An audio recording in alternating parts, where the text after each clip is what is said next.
On a hot and humid June 28, 1778, General George Washington and his subordinate General Charles Lee attacked the rearguard elements of General Sir Henry Clinton's British Army. Although the American army outnumbered its foe 2-1 and had undergone extensive training in the art of war during its winter encampment at Valley Forge, Lee, who launched the initial attack, lacked confidence in the ability of the Continental soldiers under his command.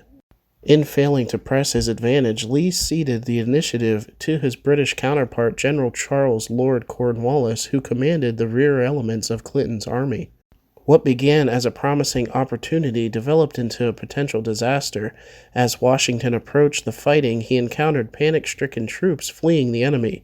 He galloped ahead of his wing. In an angry confrontation on the field of battle, Washington removed Lee from command. Rallying what troops he had, Washington continued the assault on the British. The commanding general delaying actions gave time for the rest of the Continental Army to come up and join the battle.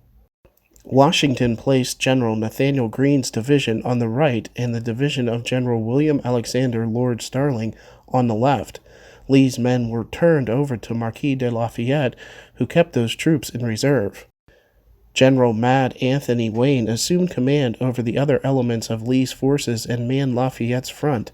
Artillery was placed on both flanks, with the guns on the right positioned to rain down fire on the British. An American counterattack on the British right forced the Redcoats to fall back and reorganize.